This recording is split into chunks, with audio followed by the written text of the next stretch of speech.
Ben ने कहा कि मैं राजा, मैं ही भगवान, मैं ही ईश्वर, और जो कुछ भी करना है मुझे ही अपना सार सर्वस्व समझो। तो ऋषियों ने सोचा कि हमने तो सोचा था कि अपराधी है तो चलो कुछ अच्छे कर्म करके ठीक हो जाएगा, बड़ी बड़ी यज्ञ आदि का अनुष्ठान करवाएगा, ब्राह्मणों को दक्षिणा देगा, दान देगा, बुद्धि शुद्ध हो जाएगी है। तो सुधार की जहां संभावना है जिस बात से, इसने तो उस पर कुठाराघात कर दिया। क्या के बाद कोई यज्ञ नहीं, कोई दान नहीं, कोई दक्षिणा नहीं, कोई सत्कर्म नहीं, सब खत्म करो।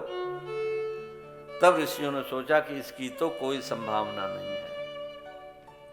कोई व्यक्ति भले गलत हो लेकिन सही रास्ते की ओर जा रहा हो तो आदमी सोचे कि हाँ भाई एक दिन पहुंच जाएगा, लेकिन गलत व्यक्ति गलत ही रास्ते पर जा रहा हो तो उसकी क्या संभावना।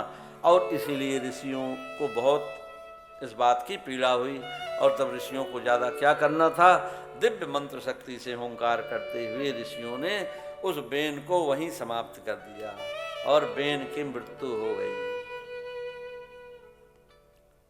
बेन की मृत्यु के बाद जो बेन की मां है सुनीता, वो अपने पुत्र के शव को लिए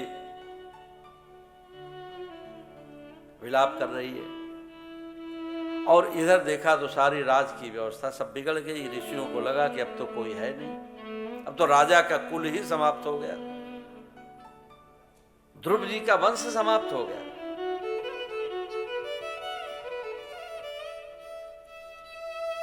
ऐसे पवित्र वंश में कुछ न कुछ तो अच्छा होना चाहिए। देखो, बेन के मर जाने के बाद भी ऋषियों ने एक संभावना खोज ली।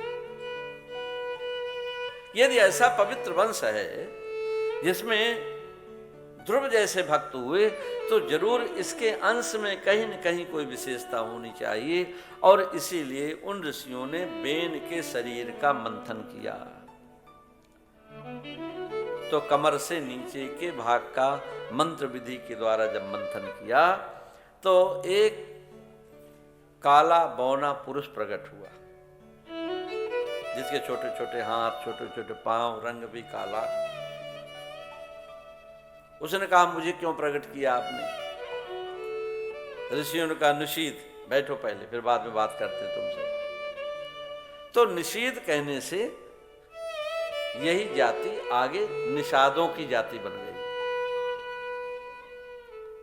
उसने कहा, मुझे कौन पूछेगा, मेरी शक्ल देखो, हाथ भी मेरे छोटे, पांव भी मेरे छोटे, दांत भी टेढ़े मेढ़े, है ना। तो ऋषियों ने कहा, कोई बात नहीं, तुमको हम जंगल का राजा बनाए देते, जंगल का राज्य तुमको दे दें।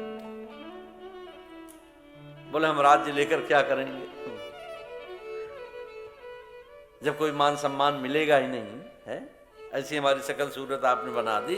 तो बोले, चिंता मत करो, तुम्हें कोई मान सम्मान देगा नहीं देगा, लेकिन आगे आने वाले त्रेता युग में जब स्वयं श्री राम आएंगे तो उनकी सेवा का सौभाग्य तुमको प्राप्त होगा, और स्वयं तुमको वो अपना सखा बनाएंगे, मित्र